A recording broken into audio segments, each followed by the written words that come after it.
Hello students, my name is Rohit Kushwaha. तो जैसा कि आप लोगों को याद है कि लास्ट क्लास में हम लोगों ने मोल्स को कैलकुलेट करना डिस्कस किया था और बहुत सारे क्वेश्चंस भी सॉल्व किए थे।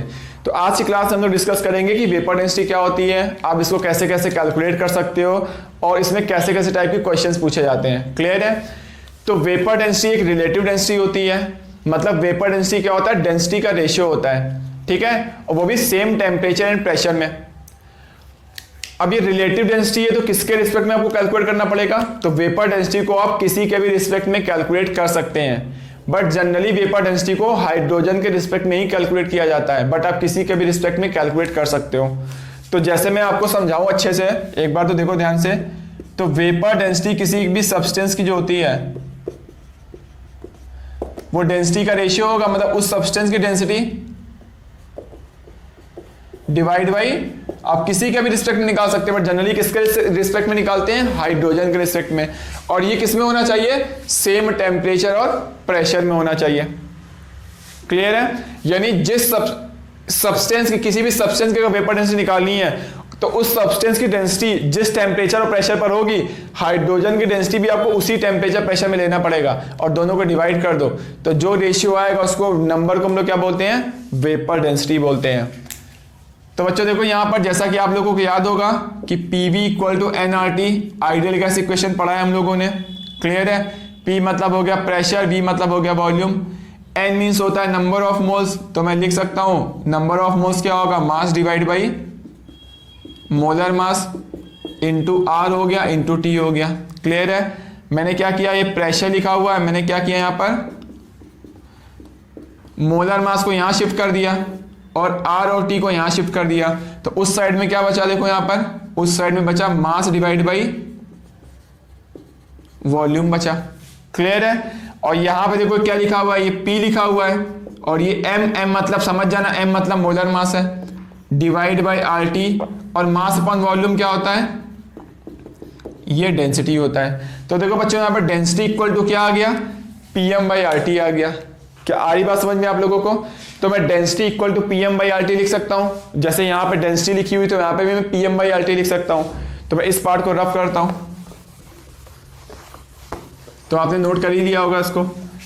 तो देखो वेपर डेंसिटी क्या होता है? वो डेंसिटी का रेशियो होता है और जनरली हम लोग किसके रिस्पेक्ट में निकालते हैं? हाइड्रोजन के रिस्पेक्ट में कैलकुलेट करते हैं। तो देखो बच्चों यहां पर डेंसिटी, देखो डेंसिटी क्या होती है? PM बाई RT होती है। तो मैं यहां पर डेंसिटी PM बाई RT लिख सकता हूं। तो ये लिख दिया PM divide by RT। Clear है? ये क्या होगा? सब्सटेंस का, जिस भी सब्सटेंस की डेंसिटी है, यानी जिसकी भी आप वेपर डेंसिटी निकाल रहे हो, डिवाइड बाई डेंसिटी ऑफ क्या होगा? हाइड्रोजन, मतलब क्या हो गया? PM by RT। क्लियर है?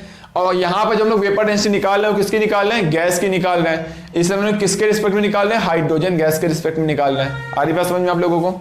तो यहां पर क्या हो जाएगा? हाइड्रोजन गैस हो जाएगा। तो अब बच्चों देखो यहां पर क्या होगा? तो देखो यहां पर मैंने बोला, यहां पर देखो प्रेशर और टेम्परेचर सेम है, और अगर प्रेशर टेम्परेचर सेम होगा, देखो यहां पर क्या होगा? प्रेशर प्रेशर कैंसिल हो जाएगा और टेम्परेचर टेम्परेचर कैंसिल हो जाएगा। तो बच्चों देखो यहां पर आ क्या रहा है? यहां पर आ रहा है मोलर मास उस सब्सटेंस का डिवाइड बाई मोलर मास किसका हो गया? हाइड्रोजन का। क्या आ रही बात समझ में? यानी वेपर डेंसिटी क्या होता है? वो डेंसिटी का रेशियो होता है, वो भी कब? सेम टेम्परेचर प्रेशर में। और सेम टेम्परेचर प्रेशर में जब डेंसिटी का रेशियो लोगे तो वो रेशियो किसका आ जाएगा? वो रेशियो मोलर मास का आ जाएगा। यानी मैं इस वाले पार्ट को रफ कर देता हूं और मैं इस वाले पार्ट को यहां लिख देता हूं। यानी यहां पर आएगा मोलर मास उस सब्सटेंस का divide by molar mass hydrogen का। क्लियर है? तो जिस सब्सटेंस की तुम्हें वेपर डेंसिटी निकालनी है उस सब्सटेंस का क्या होगा? मोलर मास, और divide by molar mass. Hydrogen का मोलर मास कितना होता है? 2 होता है। यानी वेपर डेंसिटी इक्वल टू क्या होता है? यहां से फॉर्मूला बन गया, vapour density equal to molar mass divide by क्या हो जाएगा? 2 हो जाएगा। क्या आ रही बात समझ में? तो जैसे कि देखो बच्चों हम लोग एक क्वेश्चन कर रहे हैं इसी में, तो बोलेगा calculate vapour density of O2 gas. तो यहां पे जब हम लोग वेपर डेंसिटी निकाल रहे हैं, किसकी निकाल रहे हैं? गैस की निकाल रहे हैं। तो यहां पर जो वेपर डेंसिटी मैं लिख रहा हूं गैस के बारे में लिख रहा हूं। तो वेपर डेंसिटी O2 गैस की निकालनी है। इसका मतलब देखो क्या होगा? वेपर डेंसिटी जो होगी O2 गैस की वो क्या होगा? वेपर डेंसिटी मतलब डेंसिटी का रेशियो, और डेंसिटी का रेशियो क्या होगा, सेम टेम्परेचर प्रेशर में जो मोलर मास का रेशियो होगा।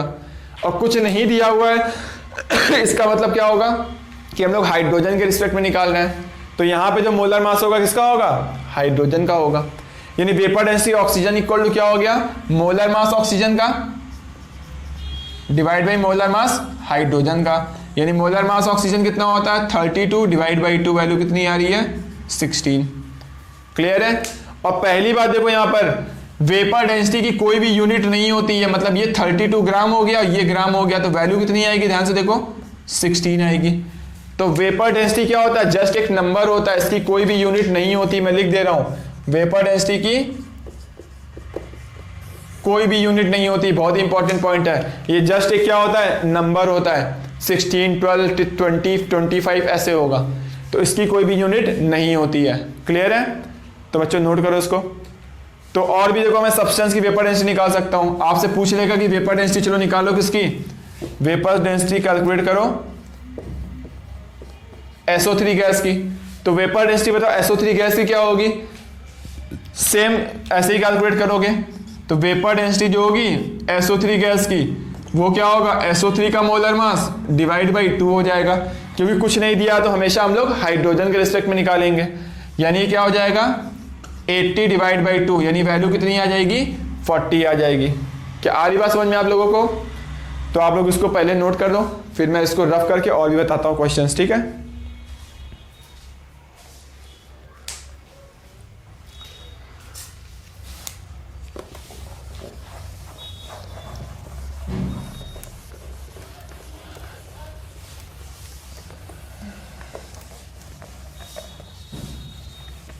तो बच्चों वेपर डेंसिटी की कोई भी यूनिट नहीं होती है, ये बात समझ लेना आप लोग। और वेपर डेंसिटी क्या होता है, वो किसी भी गैस की वेपर डेंसिटी वो डेंसिटी का रेशियो होता है। कुछ नहीं दिया हुआ तो हम लोग हमेशा किसके रिस्पेक्ट में निकालते हैं, हाइड्रोजन के रिस्पेक्ट में। जैसे चलो मैं एक क्वेश्चन और जो भी पहले किया वही बताता हूं, बोलेगा calculate vapour density of SO3 gas. तो अभी निकाला हम लोगों ने SO3 गैस की वेपर डेंसिटी क्या होगी, ध्यान से देखना ये वाला क्वेश्चन। तो वेपर डेंसिटी जो होगी SO3 गैस की, यानी वेपर डेंसिटी क्या होता है, वो डेंसिटी का रेशियो होता है, मतलब मोलर मास का रेशियो होता है। तो मोलर मास SO3 का अगर कुछ नहीं दिया है तो हम लोग किसके रिस्पेक्ट में निकालेंगे, हाइड्रोजन के रिस्पेक्ट में। तो इसका मोलर मास कितना होता है 80 और इसका मोलर मास होता है 2, तो वैल्यू कितनी आएगी 40 आ गई। ये किसके रिस्पेक्ट में है, मैं लिख देता हूं, ये है with respect to hydrogen gas. Clear है। अब अगर मैंने पूछा बताओ वेपर डेंसिटी तुम्हें फिर से कैलकुलेट करनी है, बट अब हाइड्रोजन के रिस्पेक्ट में कैलकुलेट नहीं करनी है, अब किसके रिस्पेक्ट में कैलकुलेट करनी है, with respect to CH4 gas, यानी मीथेन गैस के रिस्पेक्ट में कैलकुलेट करना है। तो ये CH4 लिखा हुआ है, क्या रही बात समझ में। अब देखो हाइड्रोजन के रिस्पेक्ट में आपको नहीं निकालना, तो वेपर डेंसिटी क्या होता है, वो डेंसिटी का रेशियो होता है। यानी जिस सब्सटेंस की वेपर डेंसिटी निकालनी है उस सब्सटेंस की डेंसिटी डिवाइड बाय जिसके रिस्पेक्ट में आप निकाल लो उसकी डेंसिटी, और डेंसिटी का रेशियो क्या होगा, जो मोलर मास का रेशियो होगा। तो अब यहाँ पे आपको हाइड्रोजन का मोलर मास नहीं रखना है, यहाँ पे मोलर मास किसका रखना है, क्योंकि आप ये CH4 के रिस्पेक्ट में निकाल रहे हो, तो वहां पर CH4 का मोलर मास होगा। यानी ये वैल्यू कितनी आएगी 80 आएगी, ये कितना आएगी 16, यानी वैल्यू कितनी आ गई 5। तो हाइड्रोजन के रिस्पेक्ट में SO3 की जो वेपर डेंसिटी है वो 40 है, जबकि SO3 के रिस्पेक्ट में जो वेपर डेंसिटी CH4 के रिस्पेक्ट में जो SO3 की वेपर डेंसिटी वो कितनी है, वो 5 है। तो बच्चों वेपर डेंसिटी का रेशियो होता है, वो किसी के भी रिस्पेक्ट में आप निकाल सकते हो, बट अगर आपको नहीं दिया हुआ तो हमेशा आप किसके रिस्पेक्ट में निकालोगे, हाइड्रोजन के रिस्पेक्ट में। क्लियर है। तो अब देखो हम लोग और भी अच्छे अच्छे क्वेश्चन सॉल्व करते हैं, पहले आप इसको जल्दी से नोट करिए। तो बच्चों देखो नेक्स्ट हम लोग एक अच्छा सा क्वेश्चन सॉल्व करते हैं। तो अभी देखो STP हम लोग ने पढ़ा क्या होता है, तो STP का यूज करके वेपर डेंसिटी पे एक क्वेश्चन अच्छा सा है। देखो तो देखो बोला गया यहाँ पे vapour density of A gas is 11.2। देखो यहाँ पर यूनिट कोई नहीं दी हुई है, मतलब ये वेपर डेंसिटी है, वेपर डेंसिटी की कोई भी यूनिट नहीं होती है। तो आपको क्वेश्चन में देखो गिवन क्या क्या पहले वो लिख लो। तो गिवन है जो वेपर डेंसिटी गिवन है वो है 11.2 है। क्लियर है। और 2.4 ग्राम सब्सटेंस का STP पे वॉल्यूम कैलकुलेट करना है आपको। क्लियर है। कितने का वॉल्यूम कैलकुलेट करना है, 2.4 ग्राम दिया हुआ है, ये मास दिया हुआ है। तो क्या हम लोग मोल से निकाल सकते हैं? अगर आपको मोल से निकालना है तो आपको क्या चाहिए होगा? मोलर मास की जरूरत होगी। अब मोलर मास कैसे आएगा? यहां से देखो, तो वेपर डेंसिटी गिवन है, तो वेपर डेंसिटी क्या होता है? जिस सब्सटेंस की वेपर डेंसिटी है उस सब्सटेंस का मोलर मास और डिवाइड बाई 2 होता है। अभी जस्ट पढ़ा हम लोगों ने। कुछ नहीं दिया तो हमेशा हाइड्रोजन के रिस्पेक्ट में निकालोगे। तो वेपर डेंसिटी दी है 11.2 और मोलर मास यहां से आ जाएगा उस सब्सटेंस का डिवाइड बाई 2। तो मोलर मास की वैल्यू कितनी आ रही है? 11.2 इंटू 2 यानी आ गया 22.4। ये क्या आ गया? मोलर मास। तो उस सब्सटेंस का मोलर मास कितना हो गया? 22.4 हो गया। तो यहां पे देखो बच्चों मास दिया हुआ था, क्लियर है? तो मास दिया तो क्या मोल्स निकाल सकते हैं? मोल्स कैसे निकालेंगे? Given mass divide by molar मास कितना है? 22.4। तो मोल्स आ गया। अब मुझे मोल्स नहीं चाहिए, मुझे क्या चाहिए? वॉल्यूम चाहिए। तो 1 मोल का वॉल्यूम एसटीपी पे कितना होता है? 22.4 लीटर होता है, डिस्कस कर चुके हम लोग। तो इतने मोल का वॉल्यूम कितना होगा? ये डिवाइड बाई 22.4 से मैंने मल्टीप्लाई कर दिया तो इतने लीटर होगा। क्लियर है? क्योंकि 1 मोल गैस का वॉल्यूम होता है 22.4 लीटर, तो 2 मोल गैस का volume 2 into 22.4 litre, x mole gas का वॉल्यूम x इंटू 22.4 लीटर, तो इतने मोल गैस का वॉल्यूम ये इंटू 22.4 लीटर। तो ये कब होगा? At STP. तो यानी इसको सॉल्व करोगे तो वैल्यू कितनी आएगी? जो वॉल्यूम आएगा वो 2.4 लीटर आ जाएगा। क्लियर है? तो बच्चों ये हम लोगों का आंसर हो गया। तो कैलकुलेशन एक बार चेक कर लेना, ठीक है ना? वैसे मैंने सही किया हुआ है। तो ऐसे देखो हम लोगों ने एक अच्छा सा क्वेश्चन सॉल्व किया एसटीपी का यूज करके वेपर डेंसिटी का, ठीक है ना? तो अब हम लोग देखो और भी अच्छे से क्वेश्चन सॉल्व करते हैं। तो पहले तो आप जस्ट इसको नोट करो, उसके बाद मैं डिस्कस करता हूं।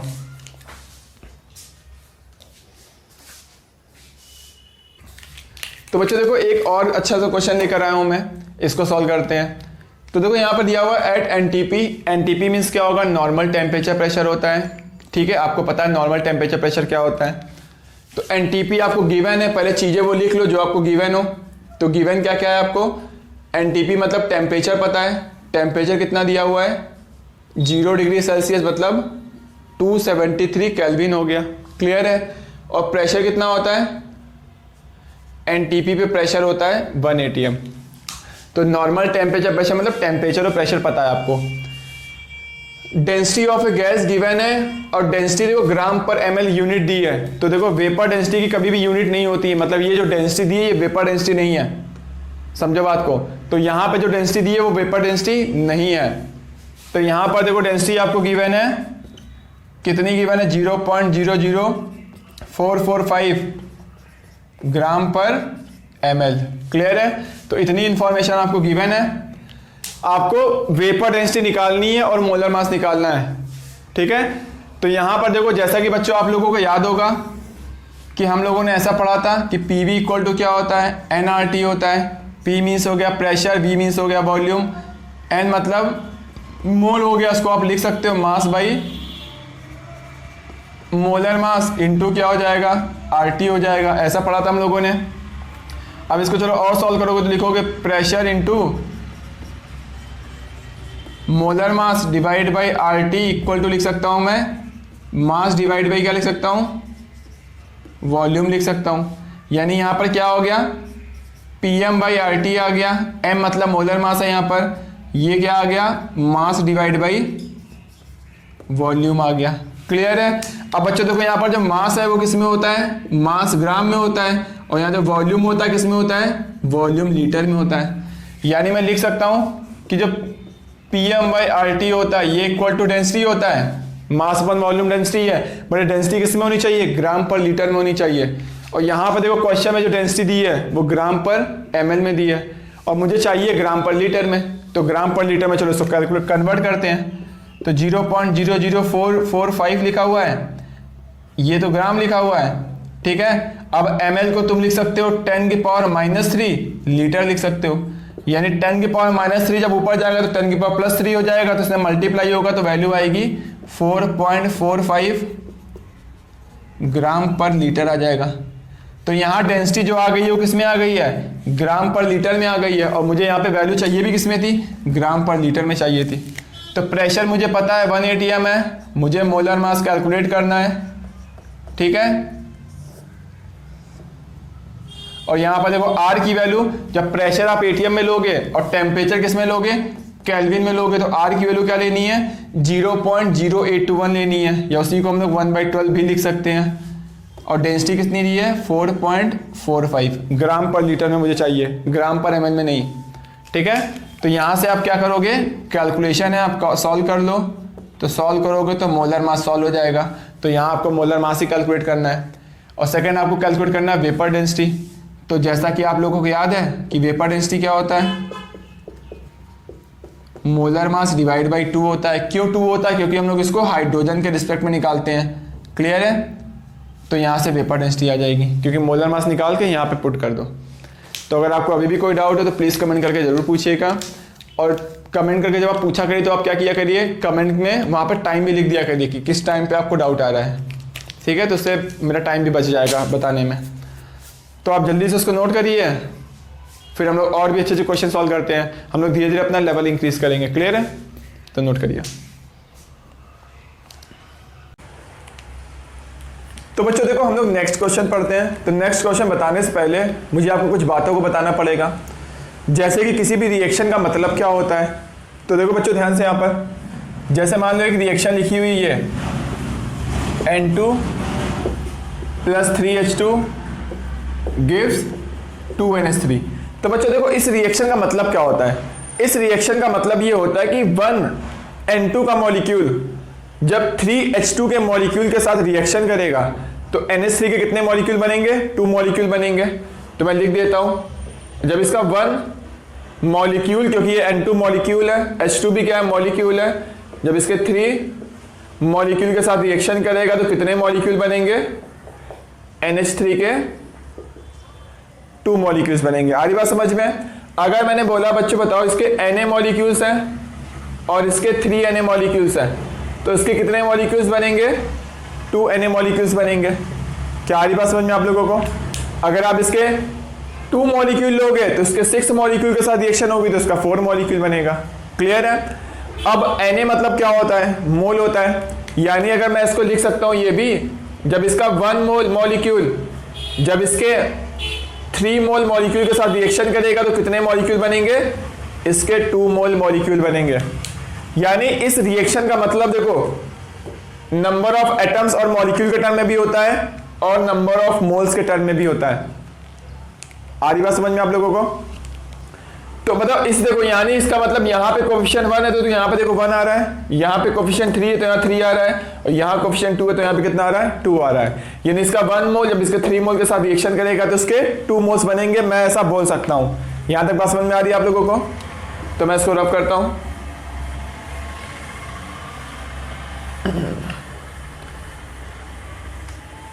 यानी मैं अब यहां से डायरेक्ट बोल सकता हूं कि जब इसका 1 मोल इसके 3 मोल के साथ रिएक्शन करेगा तो इसके 2 मोल्स बनेंगे। क्लियर है। अब चलो मैं कोई और रिएक्शन लिखता हूं। मान लो SO2 लिख दिया प्लस O2 लिख दिया और मैंने SO3 लिख दिया। क्लियर है। तो देखो यहाँ पे रिएक्शन बैलेंस है, और रिएक्शन बैलेंस मतलब नंबर ऑफ एटम रिएक्टेंट और प्रोडक्ट साइड में क्या होने चाहिए, इक्वल होने चाहिए। मैं आगे बताऊंगा अभी रिएक्शन बैलेंस करते कैसे हैं। अभी देखो ये वाली रिएक्शन बैलेंस है। अब इस रिएक्शन का मतलब क्या होगा कि इसके 2 मोल्स जब इसके 1 मोल के साथ रिएक्शन करेगा तो इसके कितने मोल बनेंगे, इसके 2 मोल्स बनेंगे। क्या बच्चों आ रही बात समझ में आप लोगों को। क्लियर है। तो रिएक्शन का मतलब किसमें होता है, मोल में भी होता है। चलो ठीक है, यहां तक तो हो गया। तो मैंने आपको रिएक्शन का मतलब समझा दिया। अब मैं आपको देखो समझाना चाहता हूं यहां पर कि देखो बच्चों, मैंने यहां पे क्या किया, यहां पर मैंने मान लो इस कंटेनर में 2 मोल हाइड्रोजन इसमें डाल दिया और मैंने डाल दिया 1 मोल ऑक्सीजन डाल दिया। क्लियर है। और मैंने बोला जैसे इस कंटेनर में डाला वैसे यहां पर क्या हो गई, यहां पे रिएक्शन हो गई। तो यानी H2 और O2 क्या कर गए, रिएक्शन कर गए। रिएक्शन कर जाएंगे तो देखो क्या होगा, H2 और O2 रिएक्शन कर जाएंगे तो कुछ ना कुछ प्रोडक्ट बनाएंगे। तो यहां प्रोडक्ट बन रहा है 2 वाटर। तो इसका मतलब यहां पर हुआ क्या, देखो इसके 2 मोल और इसके 1 मोल मैंने डाले थे, तो इसके कितने थे, ये 2 मोल था और ये कितना था, 1 मोल था। क्लियर है। तो स्टार्टिंग मैंने ये लिया था इनिशियल। अगर मैं पूछूं बता फाइनल क्या हुआ, फाइनल में बोलूंगा कि ये भी नहीं बचा, इसका मतलब जीरो है, और इसका मतलब भी जीरो है, ना ही हाइड्रोजन बचा ना ही ऑक्सीजन बचा, यानी ये दोनों रिएक्शन कर गए और कन्वर्ट किसमें हो गए, वाटर में। और वाटर के कितने मोल बन गए, स्टार्टिंग में तो वाटर नहीं था, यानी इसके अंदर कितने मोल वाटर आ गया, 2 मोल वाटर आ गया। क्या समझ पा रहे बात, यानी हाइड्रोजन ऑक्सीजन ने कंटेनर में डाला और मैंने माना कि ऐसी कंडीशन मैंने क्रिएट की जिससे रिएक्शन हो जाए, तो इस कंटेनर के अंदर ना ही हाइड्रोजन होगा ना ही ऑक्सीजन होगा, इस कंटेनर में क्या होगा, वाटर होगा, वो भी कितने मोल होगा, 2 मोल्स होगा। क्लियर है। यानी बच्चों देखो जब भी रिएक्शन होती है तो नंबर ऑफ मोल्स चेंज हो जाते हैं, ये बात बहुत इंपॉर्टेंट है। देखो यहां पर 2 और 1 टोटल में 3 मोल्स डाले थे और मोल्स कितने बन गए, 2 मोल्स, तो 3 मोल्स स्टार्टिंग में लिए थे और मोल्स बन कितने गए, 2 मोल्स बन गए। आ रही बात समझ में आप लोगों को, यानी मैं बोल रहा हूं कि यहां पर जब भी रिएक्शन होती है तो मोल्स हमेशा क्या हो जाते हैं, चेंज हो जाते हैं। अब देखो अगर मैंने बोला, ध्यान से सुनते जाओ पहले, यहां पर मैंने बोला यहां पर कि मैंने मान लो 2 मोल हाइड्रोजन डाल दिया इस कंटेनर में और मैंने 1 मोल ऑक्सीजन डाल दिया। मैंने बोल दिया यहां पर एक कंडीशन दे दी, मैंने ऐसी सिचुएशन ली जिससे कि यहां पर रिएक्शन नहीं हो रही है। अब जब रिएक्शन नहीं होती तो उसको हम लोग क्या बोलते हैं, मिक्सचर। मिक्सचर मतलब रिएक्शन नहीं हो रही है। क्या बात आ रही समझ में आप लोगों को। अब रिएक्शन नहीं हो रही तो मतलब क्या होगा, H2 का H2 रहेगा और O2 का O2 रहेगा, यानी इस कंटेनर में H2 कितना रहेगा, H2 2 मोल्स रहेगा और O2 कितना रहेगा, O2 कितना रहेगा, 1 मोल रहेगा। क्या बात आ रही समझ में। यानी मैंने स्टार्टिंग में 3 मोल्स लिए थे तो मिक्सचर में क्या होगा, टोटल 3 मोल्स ही होंगे।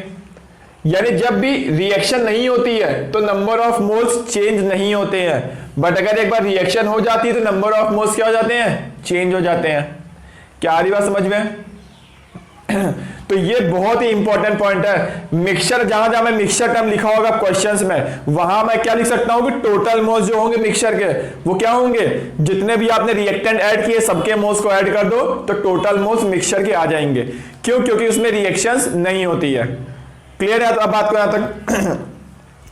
अब देखो हर रिएक्शन में हम लोगों ने कंजर्वेशन ऑफ मास पढ़ा था, conservation of mass her reaction में फॉलो होगा। जैसे कि यहां पर भी देखो 2 मोल हाइड्रोजन लिया था, 2 मोल हाइड्रोजन मतलब कितने ग्राम हाइड्रोजन लिया था हम लोगों ने, 2 मोल मतलब 4 ग्राम। 1 मोल O2 लिया था, 1 मोल O2 मतलब कितना हो गया, 32 ग्राम। अब यहां पे देखो 2 मोल हाइड्रोजन बचा हुआ है मतलब कितना हो गया, 4 ग्राम। यहां पे 1 मोल ऑक्सीजन बचा हुआ है मतलब कितना हो गया, 32 ग्राम। तो देखो हम लोगों ने स्टार्टिंग में कितना लिया था, 36 ग्राम और बचा भी कितना इसके अंदर, 36 ग्राम। तो देखो यहां पे जितना रिएक्टेंट था उतना यहां पर मिक्सचर भी बन गया। यानी मास हमेशा कंजर्व रहता है, यानी टोटल मास इक्वल टू क्या होगा, जितने भी रिएक्टेंट है सबका मास ऐड कर दो तो टोटल मास आ जाएगा। और मिक्सचर में हम लोग ये भी लिख सकते हैं टोटल मोल्स क्या होगा, सारे रिएक्टेंट के मोल्स ऐड कर दो तो टोटल मोल्स आ जाएंगे मिक्सचर के। क्लियर है।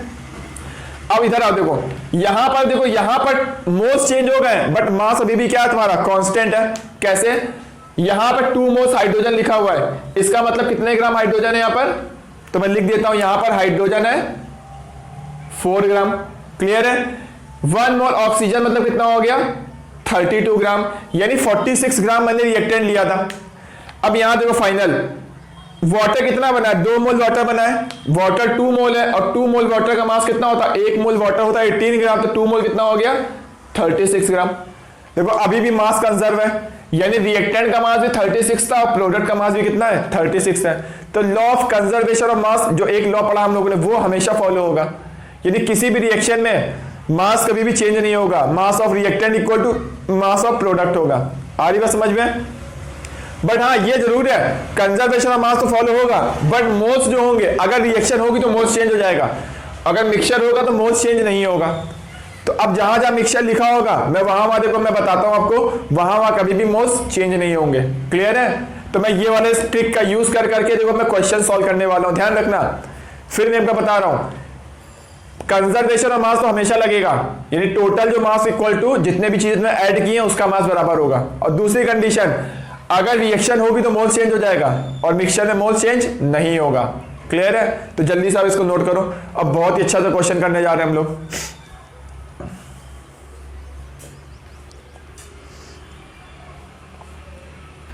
तो बच्चों देखो यहाँ पे क्वेश्चन लिखा हुआ है, vapour density of a mixture containing NO2 and N2O4 is ये।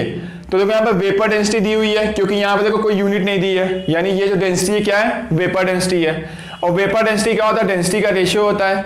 कब होता है, सेम टेम्परेचर प्रेशर पर, यानी इस टेम्परेचर पर वेपर डेंसिटी गिवन है। क्लियर है। Calculate mole of NO2, NO2 के मोल्स कैलकुलेट करने हैं, और मिक्सचर क्या दिया हुआ है, 100 मोल मिक्सचर गिवन है। और यहाँ पे देखो मिक्सचर बोल रहा है बार बार, मतलब उसमें रिएक्शन नहीं हुई है। तो देखो बच्चों मैं बता रहा हूं आपको, उसमें वो बोल क्या कह रहा है, बोल रहा कि यहां पर NO2 को एंड N2O4 को इस कंटेनर में डाला गया, और ये मिक्सचर है।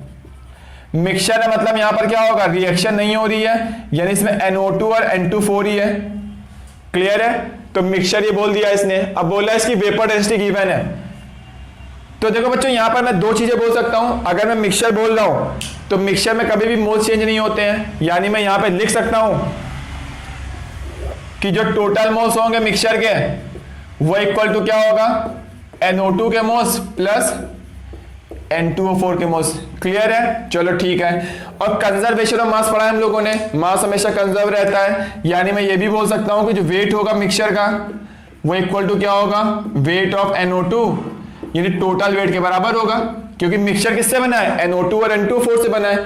तो उन टोटल वेट को सम कर दोगे तो मिक्सचर का वेट आ जाएगा। क्लियर है। तो ये दो चीजें मैं बोल सकता हूं। ये तो हमेशा बोल सकता हूं, ऑलवेज कंजर्वेशन ऑफ मास लगेगा, बट ये तब बोल सकता हूं जब मिक्सचर लिखाऊं। इसके जस्ट पहले डिस्कस किया अभी मैंने। अब देखो बच्चों यहां पे क्या क्या दिया, बोला 100 मोल मिक्सचर है। क्लियर है।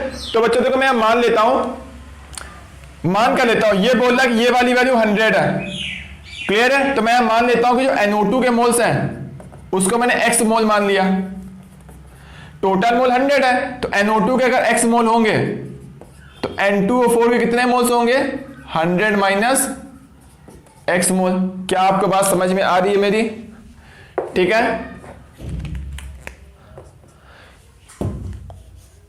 तो देखो, तो टोटल मोल्स 100 दिए हैं, तो मैंने मान लिया इसके x मोल है, तो इसके कितने हो जाएंगे, 100 माइनस x मोल हो जाएंगे। क्लियर है। अब देखो बच्चों यहां पर बोल रहा है, यहां पर वेपर डेंसिटी क्वेश्चन में दिया है, तो मुझे पता है कि वेपर डेंसिटी जो होती है वो क्या होती है, वेपर डेंसिटी जो होती है वो होती है मोलर मास डिवाइड बाई 2, और ये कितना दिया है, 38.3 दिया हुआ है। और वेपर डेंसिटी किसकी है, ये मिक्सचर की। क्लियर है। तो यहां से मोलर मास किसका आ जाएगा, मिक्सचर का आ जाएगा। कितना आएगा, 2 × 38.3, ये आ गया।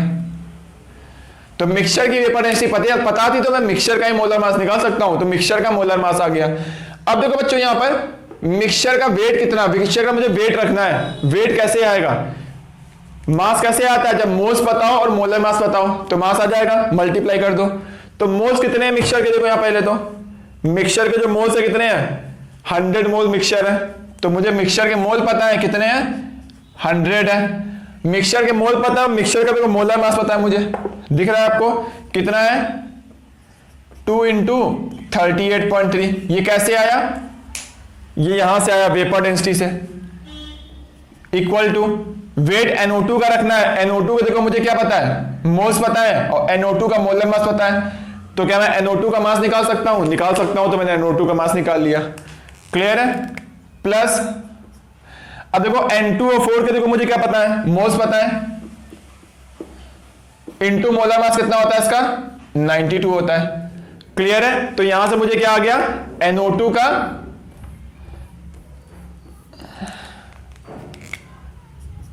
N2O4 का क्या आ गया, मास आ गया। तो मुझे देखो इसका मोल्स पता था, इसका मोलर मास पता था। कैसे पता था, मिक्सचर का मोलर मास, मिक्सचर की वेपर डेंसिटी से। इसके मोल पता थे, मोलर मास पता था, मोल पता था, मोलर मास पता था। तो यहां से सब मैंने इक्वेशन में पुट कर दिया। अब बच्चों यहां से आप क्या कर लोगे, x की वैल्यू को सॉल्व कर लोगे, और जो x की वैल्यू होगी वही क्या होगा, NO2 के मोल्स होंगे। यानी NO2 के मोल्स क्या होंगे, जो x की वैल्यू होगी, और x की वैल्यू आप यहां से सॉल्व कर लोगे। ठीक है। तो NO2 के मोल्स ही क्वेश्चन में पूछे गए थे। क्या आ रही बात समझिए आप लोगों को? अगर आपको अभी भी कोई डाउट लग रहा है तो कमेंट करके पूछ लेना, और पूछने से पहले एक बार ध्यान रखना, पहले एक बार लेक्चर देखा करो। अगर कुछ डाउट आया करो तो दोबारा फिर देखा करो, क्योंकि एक बार देखने में कुछ कुछ चीजें मिस हो जाती हैं। तो सेकंड टाइम देखोगे तो बहुत सारी चीजें क्या होंगी, क्लियर हो जाएंगी। तो पहले एक बार देखो, कुछ डाउट आ रहा है, फिर सेकंड टाइम देखो, फिर भी अगर कोई डाउट है फिर कमेंट करके पूछो। क्लियर है? तो एक बार में डाउट मत पूछा करो। तो जल्दी से नोट करो, हम लोग बहुत ही अच्छा सा क्वेश्चन करने वाले हैं नेक्स्ट। और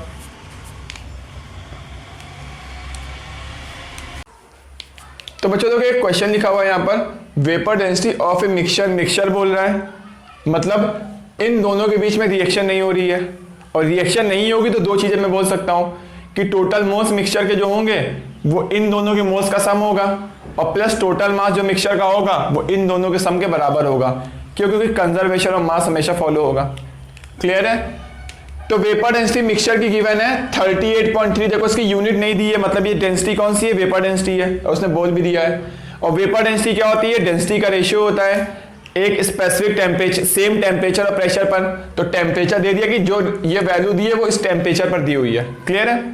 तो calculate moles of NO2 in 100 gram mixture, ये पूछा गया, NO2 के मोल्स पूछे गए। तो देखो बच्चों यहां पर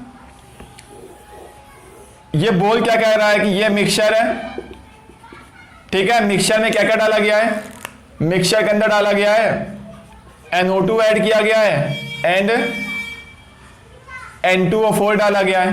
क्लियर है? तो यानी इस मिक्सचर में क्या होगा? मिक्सचर मतलब NO2 एंड N2O4 आ गया इस मिक्सचर में, और मिक्सचर मतलब दोनों के बीच में रिएक्शन नहीं हुई है। चलो फिर ठीक है। अब बोल रहा है कि 100 ग्राम मिक्सचर है, तो देखो बच्चों यहां पर मैंने पूछा यहां पर टोटल वेट जो मिक्सचर का होगा वो इक्वल टू क्या होगा? NO2 का वेट प्लस N2O4 का वेट, यही होगा कि नहीं होगा? आ रही बात समझ में? अब टोटल वेट कितना है? टोटल वेट बोल रहा है 100 है,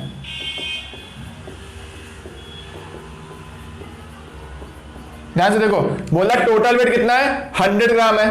तो यहां मैं मान सकता हूं, मैंने यहां मान लिया कि जो NO2 का वेट है वो कितना है? मैंने मान लिया x ग्राम है, और N2O4 का वेट जो कितना होगा? 100 माइनस x ग्राम है। क्लियर है? तो टोटल वेट अगर 100 ग्राम है तो इसको मैंने x मान लिया, तो दूसरा कितना हो जाएगा? 100 माइनस x ग्राम हो जाएगा। क्या आ रही बात समझ में आप लोगों को? क्लियर है? चलो ठीक है।